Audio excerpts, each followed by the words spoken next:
This video is meant to be more conversational. I want to talk to you just honest, straightforward about what it means to start a weed control and fertilization business, why I did that. I've got 7 reasons jotted down, but again, not real formal, not overly edited, just conversational like I was talking to a real person, which I'm assuming you are a real person, about why I started in weed control and fertilization, why I moved to that from mowing grass, what it's meant for my business, and how it kind of rejuvenated my lawn career. And just some advice. It's something if you're thinking about it and thinking about making that move, you know, I can just share my own experience and give you some of the thoughts and how it's helped me.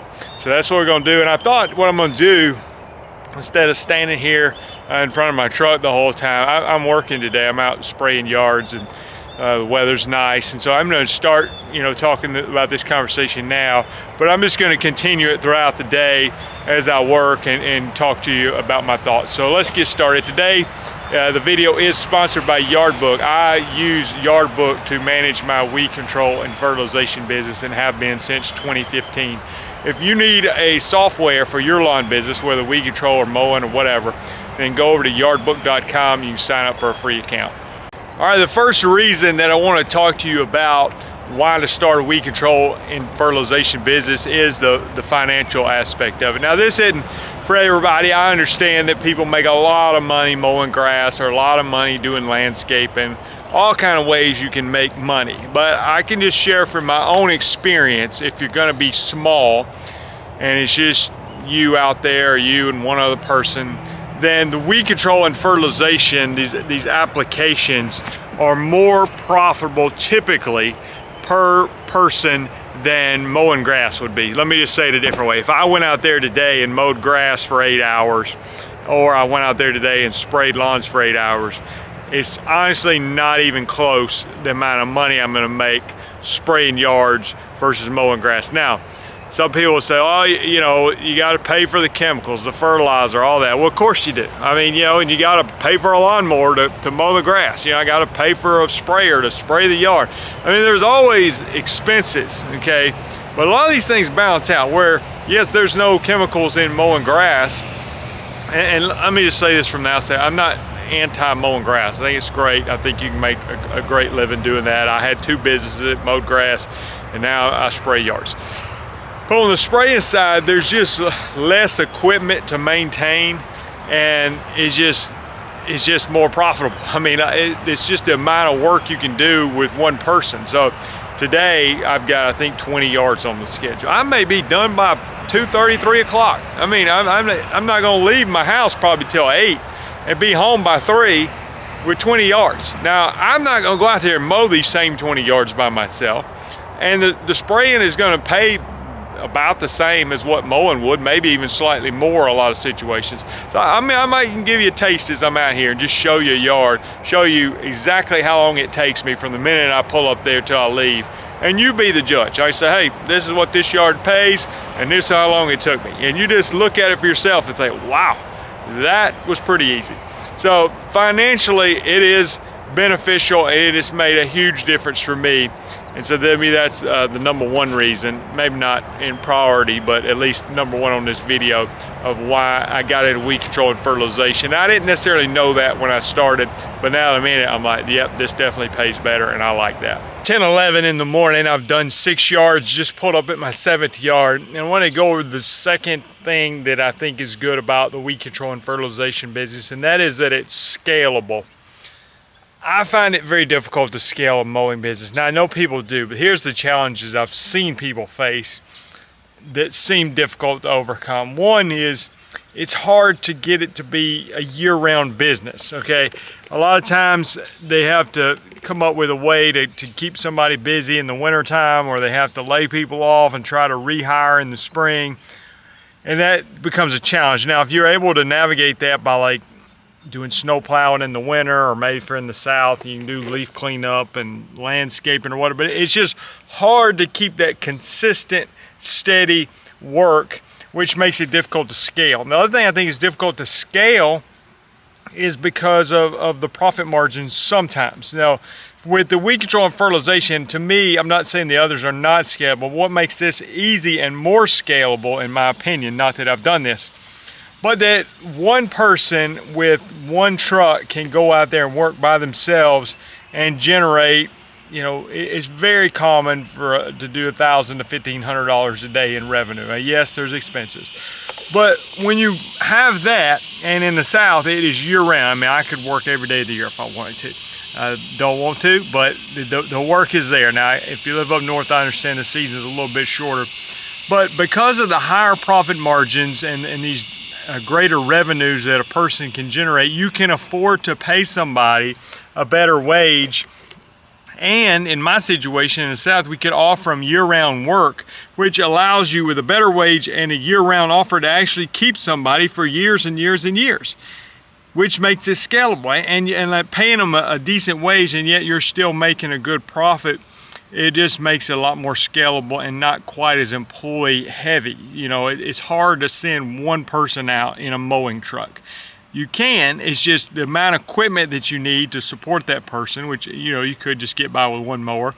And a lot of times it'll be two people in a mowing truck, and I kind of like that model personally. But one person with a spray truck can do pretty well, and I think the money's there to make it scalable, and that's my number 2 reason that weed control and fertilization is great. I'm sweating, convinced that 45 degrees and sunny is better than 85 and sunny. It's not that hot today, but it's hot enough to make me sweat. About to spray my 7th yard. We'll get started with number 3 here shortly.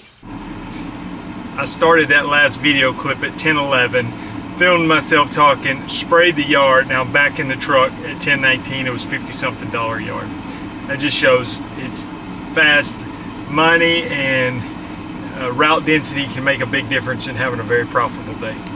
All right, it's 11:12. I've got 9 yards in, just pulled up on my 10th yard. This is a tiny yard. I think it's 36 bucks. I thought, you know what, let me just put the camera out here and show you spraying this yard so I can show you how fast it is for $36. Now, I know some of you are gonna say, well, I don't do anything for $36. Well, if I can do this yard in 2 to 3 minutes, which I think is realistic. Now, I know I had to drive here and all that, but I really feel like it's a 2 to 3 minute yard. If let's just say 3, then that's a pretty good profit for 3 minutes in my opinion. Now again, you got expenses, all that. I shouldn't say profit, but you get the point. 3 minutes of work for $36. Yes, there's chemicals, but it's not bad. The number 3 thing I wanted to mention, I kind of mentioned number 2 that I have written down here on my list, is year-round income. That was a huge issue with me doing mowing grass. I would probably get, I tried to get commercial contracts and all that, but I was down to like 1/3 of my income in the winter time, where honestly, the way it is now with my business, like I'll send out my prepay letters in November on the time of my last treatment. I'll send out the prepay letters for the next year. Maybe 20% of people prepay. And then January, I'm out, so I'm doing my last treatment in November. January, I'm out there spraying pre-emergence again. Again, I'm in Alabama. Then, anyway, it just, there's no break in the action. I mean, I have some built-in breaks because of the way I've structured it. But anyway, the wintertime can be great as well as the summertime. And it's just steady. And steady, to me, is great because you don't have the ebbs and flows financially. It doesn't require you to be disciplined, put the money back. I mean, it does a little bit when you get a lot of prepay. You got to kind of watch that a little bit. But that's my thought on number 3 reason to do weed control and fertilization, is that year-round income, at least for us in the South. Let me spray this yard and show you how fast you can make $36.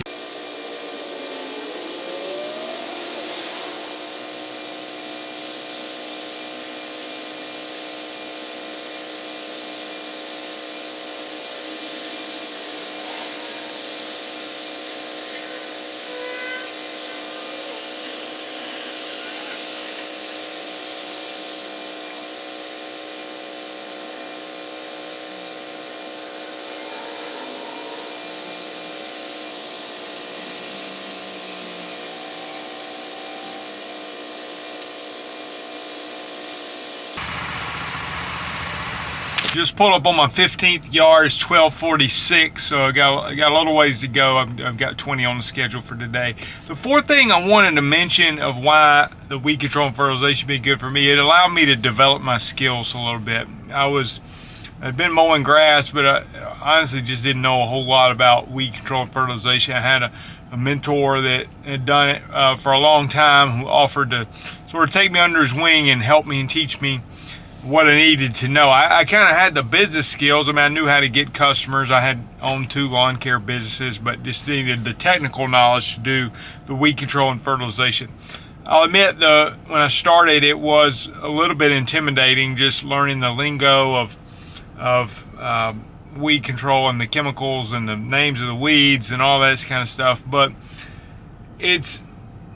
I tell people it's almost like learning a foreign language in a way, maybe not nearly as difficult as that, but if you immerse yourself in it and you just get out there and start doing it, eventually you start learning things. Okay, so at the beginning I just need somebody to tell me what to do, and I started doing it, but then you start understanding, okay, well, why did I use that product? What weed did I spray the yard, and this one weed, I keep seeing this one weed, and you learn the name of that weed, and you learn what you need to use to kill that weed, and learn different grass types, and over time been able to improve my skills. So I think that was something I wanted to do. I wanted to be more well-rounded, wanted to grow in my knowledge, and it's definitely done that for me. Fifth thing I want to mention as far as getting into weed control and fertilization, I find it's a little bit easier on your body, less wear and tear on your body.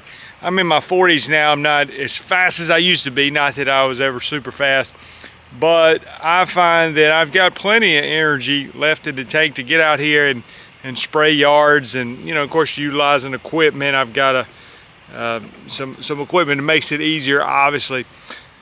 But, you know, mowing grass can definitely wear on you. It's not that I couldn't get out there and do that. I can as well, but you hear people describe it sometimes as a young man's game, and I tend to agree with that to some degree. So just as a general daily energy that it takes to get out there and mow grass versus run a weed control and fertilization business, I think it's definitely more energy on the mowing side. So that's another thing to consider. I actually thought of an extra thing. I was going to do 7 reasons, but I thought of an 8th one I think is really good and worth mentioning. But let me just go ahead and do 6 and 7 on this one. One is you get to use a lot of cool equipment. I know a lawn mowing, there's a lot of cool equipment for that as well.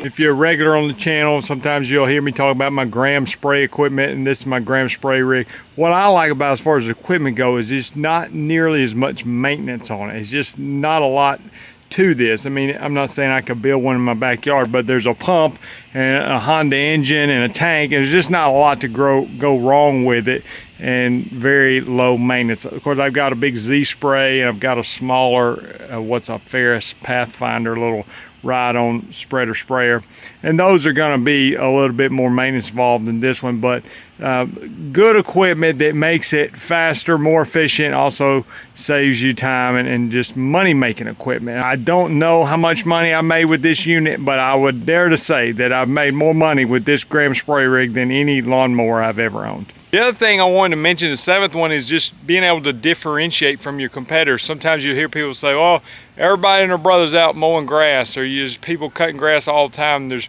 so much competition. Well, you can reduce a lot of that competition if you diversify your skills. And so when I got into weed control and fertilization, I found, well, I didn't have near as many competitors as that.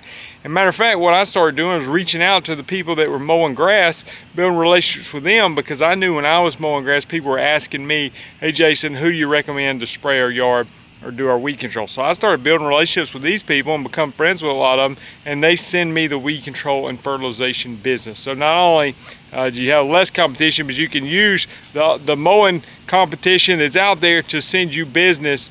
And I find it actually easier to get customers doing weed control and fertilization than mowing, though I get calls for people wanting me to cut their grass all the time. Well, it's 2:39. I just pulled back home, 20 yards down today.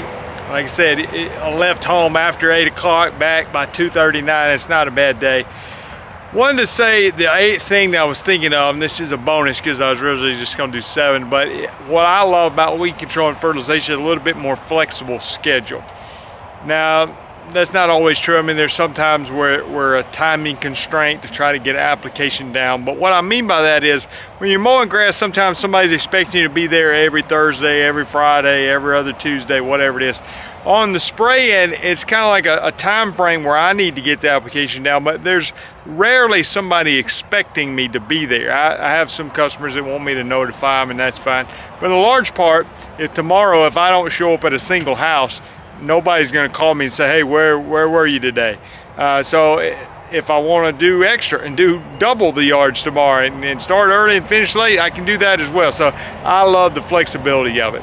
Hope this video is giving you some things to think about. If you want to get in weed control and fertilization like me, there is a Weed Control and Fertilization Academy at lawncarelife.com. There's other resources there, but that's for people in warm season grasses that want to get into it and need help knowing what to do. I also want to mention the 2024 Lawn Care Life Conference coming up February 23rd and 24th of 2024 in Springville, Alabama, near Birmingham. Tickets have been selling great this year. I actually think we're going to sell out. 300 tickets is the capacity. Information for that also is at lawncarelife.com. Appreciate you watching. Leave a comment. We'll see you in the next video.